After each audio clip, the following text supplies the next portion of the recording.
தந்தை, மகன், தூய ஆவியின் பெயராலே ஆமேன். மூவொரு கடவுளுடைய அருளும் ஆசீரும் பாதுகாப்பும் வழி நடத்துதலும் உங்களோடு இருப்பதாக. பொதுக்காலம் 4வது வாரம் செவ்வாய்க்கிழமை.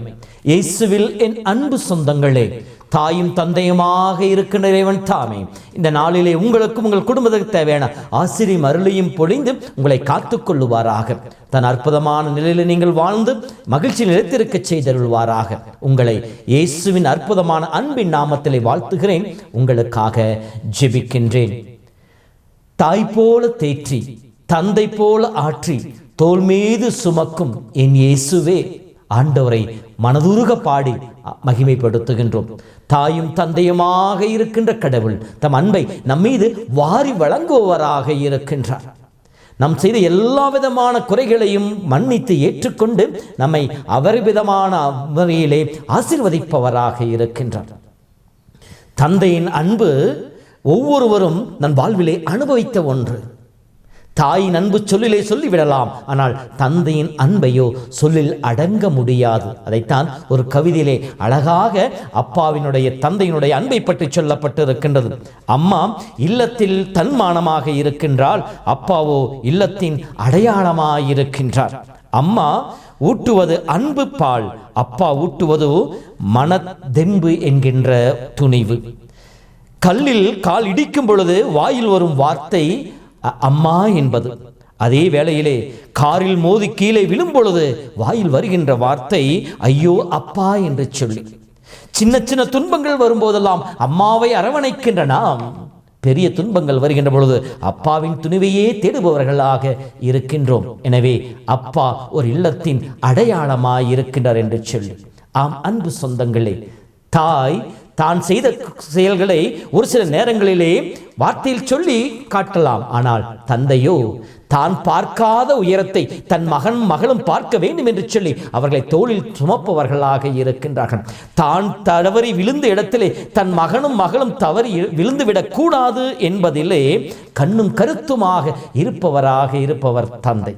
இத்தகைய தந்தையினுடைய அன்பின் மகத்துவத்தை தான் இன்றைய வார்த்தைகள் நமக்கு எடுத்து காட்டுகின்றனர். இந்த முதல் வாசகத்தில் தன்னுடைய மகன் அப்சலோம் கொலை செய்யப்படுகின்ற பொழுது அவன் என்னதான் தனக்கு எதிரியாக இருந்தாலும், தன்னுடைய படைக்கு எதிராக படையெடுத்து வந்தாலும், தன் அரச பதவியை பிடுங்க நினைத்தாலும், தாவீது தந்தைக்குரிய அன்போடு அந்த மகனுடைய இறப்பிலே அழுது புலம்புகிறார். தன் ஆடைகளை கிழித்து கொண்டு சோர்விலே மனச்சோர்விலே அமர்ந்து விடுகின்றார், தனிமையாக சென்று விடுகின்றார். தந்தையின் அன்பு இதுதான். பெத்த மனசு பித்து, பிள்ளையின் மனசு கல் என்று சொல்லுவார்கள். எவ்வளவுதான் மகள்கள் தன்னை எதிர்த்து நின்றாலும், தன்னை அவமானப்படுத்தினாலும் அவர்களுக்கு ஒன்று என்றால் துடித்து போவது தாய் தந்தையினுடைய உள்ளம். அதைத்தான் தாவீது வெளிப்படுத்தி காட்டுகின்றார். அப்சலோமுடைய இறப்பிலே மனமுடைந்து போய் மனம் வெதும்பி அழுபவராக இருக்கின்றார்.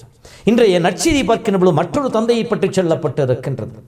யாயிர் என்கின்ற ஜெபக்கூட தலைவர் தன்னுடைய மகள் சாக கிடக்கின்ற சொன்னவுடன் இவர் ஜெபக்கூட தலைவர் என்கிற நிலையில் இருந்தாலும் கூட இயேசுவை தேடி செல்கின்றார், இயேசுவை மன்றாடுகின்றார். வந்து தன் பிள்ளைக்கு சுகம் கொடுக்குமாறு அவரை இறைஞ்சி கேட்கின்றார், கெஞ்சி மன்றாடுகின்றார். அப்படி வருகின்ற வழியிலே சிறு தடை ஏற்படுகின்ற பொழுது 12 ஆண்டுகள் வேதனையில் வாடிய பெண்ணுக்கு இறைவன் சுகம் கொடுத்து அந்த நிகழ்வு நடந்து கொண்டிருக்கின்ற பொழுது தன்னுடைய மகள் இறந்து போன என்ற செய்தி வருகின்றது. அப்படி வருகின்ற பொழுது கூட அவர் இயேசுவின் வார்த்தையை நம்பிக்கை இழக்காதே, நம்பிக்கையோடு மட்டும் இரு என்று சொன்னாரே, அந்த வார்த்தையை நம்பிக்கொண்டு இயேசுவை அழைத்து செல்லுகின்றார். நோய்வாய்ப்பட்டிருக்கின்ற மகளுக்கு சுகம் வேண்டும் என்றுதான் தந்தை இயேசுவை அணுகி வந்தார். ஆனால் அங்கே அதைவிட மேலான அற்புதத்தை இயேசு செய்து காமிக்கின்றார். இறந்த மகளுக்கு உயிர் பெற்று அந்த குடும்பத்திற்கு கொடுக்கின்றார். அன்பு சொந்தமே, இதோ இந்த நற்செய்தியில் வருகின்ற தந்தையானவர் தன் நிலை இழக்க தயாராக இருக்கின்றார். தன் மகளுக்காக, தன் மகளுடைய உடல் நலத்திற்காக, தன் மகளுடைய வாழ்விற்காக எதையும் இழப்பதற்கு தயாராக இருப்பவராகத்தான் இங்கே தந்தை காட்டப்பட்டு இருக்கின்றார்.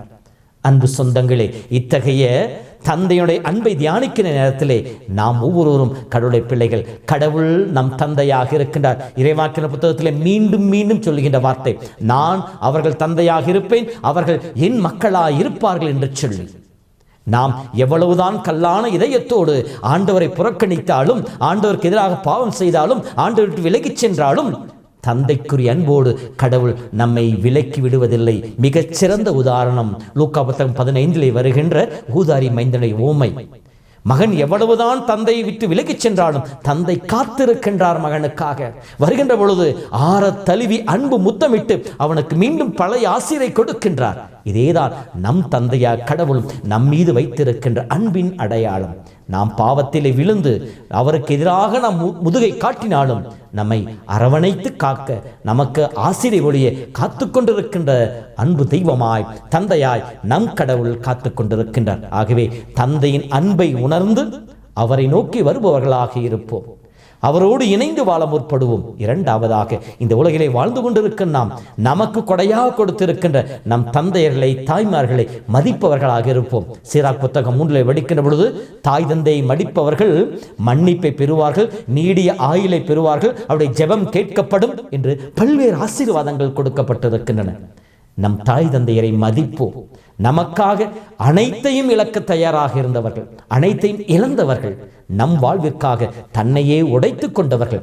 அந்த தாய் தந்தையரை முதிர்ந்த வயதிலே ஒதுக்காமல், புறக்கணிக்காமல், அவர்களை இகழ்ந்து தள்ளாமல், அவருடைய பலவீனத்தை பெரிதுபடுத்தி அவர்களை அவமானப்படுத்தாமல் நாம் அவர்களை பேணி காப்பவர்களாக இருப்போம், அவர்களை அரவணைப்பவர்களாக இருப்போம். அப்பொழுதுதான் சீராக் புத்தகம் சொல்வதை போல, இன்று நீ உன் தந்தையை பேணி காத்தாய் என்றால் நாளை உன் பிள்ளை உன்னை பேணி காப்பான். இன்று உன் தந்தை நீ அவமதித்தால் நாளை அதே நிலைத்தான் உனக்கும் என்ற வார்த்தையின் பிரகாரம் நாம் அந்த நிலைக்கு தள்ளப்படாமல், இன்று என் தாய் தந்தை எனக்கு கிடைத்த மிகப்பெரிய பொக்கிஷம், அவர்களை நான் பாதுகாப்பேன், பராமரிப்பேன், அவர்களை மனம் கோணாமல் நடந்து கொள்ளுவேன் என்கின்ற அந்த உறுதியோடு நாம் வாழ முற்படுகின்ற பொழுது நிச்சயமாக இறை ஆசி நமக்கு கிடைக்கும். தந்தை நம்மை ஒருபோதும் புறக்கணிப்பதில்லை, கடவுளும் நம்மை ஒருபோதும் புறக்கணிக்காமல் ஆசீர்வதிப்பார். ஆண்டவர் உங்களோடு இருப்பாராக. எல்லாம் வல்ல இறைவன் தந்தை, மகன், தூய ஆவி உங்களை நிறைவாய் ஆசீர்வதித்து பாதுகாத்து வழி நடத்துவாராக. ஆமென். தாய் போல தேற்றி, தந்தை போல ஆற்றி, தோள் மீது சுமந்திடும் என் ஏசையா.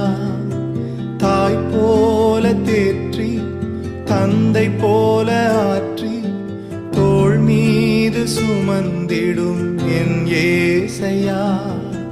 உம்மை போல புரிந்து கொள்ள யாரும் இல்லையே, உம்மை போல அரவணை